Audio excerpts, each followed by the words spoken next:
El requisito 3 de PCI DSS, probablemente uno de los más importantes.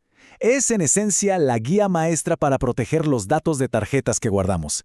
Así que vamos a desglosarlo para entender bien cómo construir una verdadera fortaleza alrededor de esta información tan pero tan sencilla.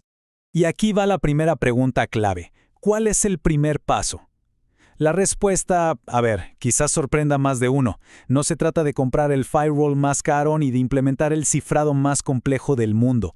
El estándar nos dice que todo, absolutamente todo, comienza con un principio mucho más simple y a la vez mucho más poderoso. Pensemos que vamos a construir una fortaleza, y lo haremos en 5 etapas. Primero los cimientos, almacenar menos, la idea principal. Luego, vamos a definir qué cosas están prohibidas dentro de nuestros muros. Después, veremos cómo hacer que lo que sí guardamos sea ilegible. El cuarto paso es proteger las llaves maestras, importantísimo. Y finalmente, la vigilancia y la documentación para mantener todo seguro. Y aquí lo tenemos, el principio número 1, el más crucial de todos, definido en el requisito 3.1, la minimización de datos. La forma más efectiva de reducir el riesgo es, sencillamente, tener menos datos que proteger. Es pura lógica, menos datos significa una superficie de ataque mucho más pequeña. Si no lo tienes, no te lo pueden robar. Y para lograr esto, ojo, el estándar no da sugerencias, da órdenes. Exige políticas formales por escrito. Se debe limitar el almacenamiento al mínimo indispensable, ya sea por ley, por regulación o por necesidades reales del negocio. Hay que establecer periodos de retención súper específicos y, fundamentalmente, tener un proceso que se debe ejecutar cada trimestre para buscar y eliminar de forma segura todo lo que ya no es necesario. Y cuando decimos eliminación segura, no estamos hablando de arrastrar un archivo a la papelera de reciclaje, para nada. El estándar es muy claro en esto. O se usa software especializado que literalmente sobreescribe los datos para que no dejen ni un fantasma digital, o nos vamos a la destrucción física del disco o la cinta. Esto puede ser por desmagnetización, daño físico, que quede totalmente inservible. Ok, ya redujimos lo que guardamos. El siguiente paso en nuestra fortaleza es levantar un perímetro claro. Y eso significa saber perfectamente qué datos está terminantemente prohibido almacenar una vez que una transacción ha sido autorizada. Aquí la distinción es importantísima. Por un lado, tenemos los datos del titular de la tarjeta, como el número de cuenta principal, el PAN, el nombre, la fecha de expiración. Estos sí se pueden almacenar si es realmente necesario y, claro, si se protegen como se debe. Pero por otro lado están los datos sensibles de autenticación, y esto es un nunca en mayúsculas, el contenido de la banda magnética, el código de seguridad de 3 o 4 dígitos, el PIN, nunca deben almacenarse después de la autorización. Ni siquiera cifrados. Muy bien, ya sabemos qué datos sí podemos tener. Ahora, ¿qué hacemos con ellos? Pues para esos datos, en especial el PAN, tenemos que aplicar una capa de camuflaje. Deben volverse ilegibles para cualquier persona que no tenga una necesidad de negocio legítima y documentada para verlos. El primer método de camuflaje que nos encontramos es el famoso enmascaramiento o masking. Este se usa sobre todo para mostrar datos en pantallas o en recibos sin exponer el número completo. Es una forma de ocultar la información sensible a simple vista.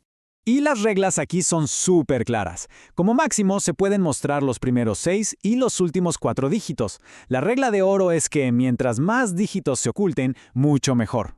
Pero, y esto es un pero importante, el enmascaramiento es solo para la visualización. Si en la base de datos el número completo sigue ahí, ese dato fuente debe estar protegido con métodos mucho más robustos. Esto, lógicamente, nos lleva a la siguiente pregunta. ¿Y qué pasa si por una razón de negocio válida es absolutamente necesario guardar el número de cuenta completo?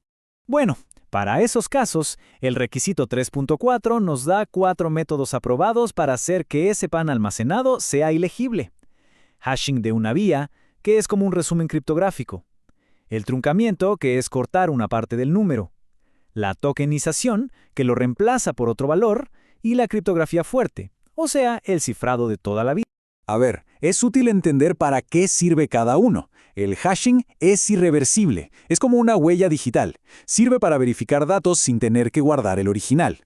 La tokenización reemplaza el dato sensible con un token, un valor que no tiene sentido por sí solo. Y la encriptación, pues, es reversible pero solo si se tiene la llave correcta. Es perfecta para proteger datos que se van a necesitar usar más adelante.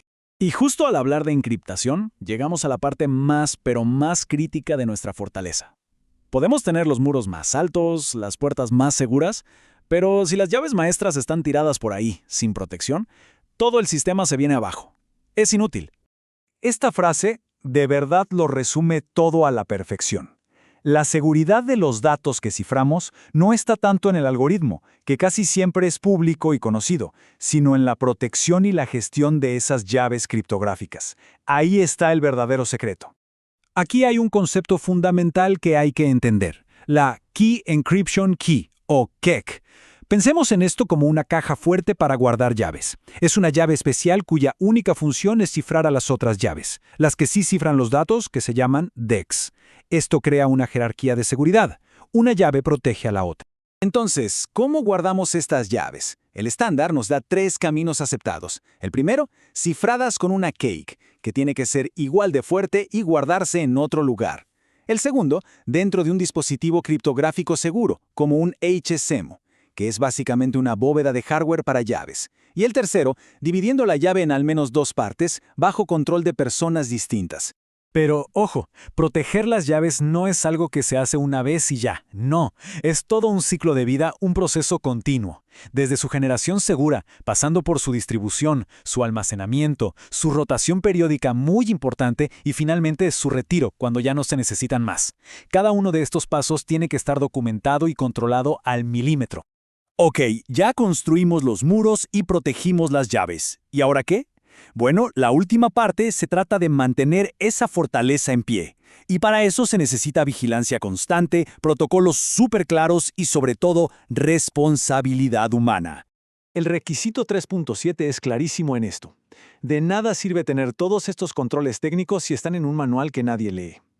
Todas las políticas, todos los procedimientos tienen que estar documentados, tienen que estar implementados y, lo más importante, tienen que ser conocidos por todo el personal que tenga algo que ver con ellos.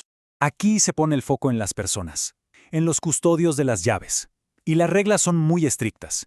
El acceso a las llaves debe limitarse al mínimo número de personas posible. Y cada uno de esos custodios debe firmar un acuerdo, un papel donde reconozca formalmente sus responsabilidades. Se trata de rendir cuentas. Después de haber recorrido todos estos detalles técnicos, los procedimientos, las políticas, la verdad es que todo, absolutamente todo, se puede resumir en una sola idea fundamental. Y el punto crucial es este. La reducción proactiva del riesgo empieza por minimizar el almacenamiento de datos y luego proteger de forma rigurosa y sin excusas lo poco que queda. Ese es el espíritu del requisito 3 que une el principio con el final de todo este proceso. Y con esto cerramos, dejando una pregunta en el aire para que todos reflexionen. Al aplicar estos principios, ¿los datos de una organización se convierten en esa fortaleza bien defendida de la que hablamos o siguen siendo un riesgo, una vulnerabilidad esperando a ser explotada? La respuesta, como hemos visto, está en la implementación rigurosa de cada uno de estos controles.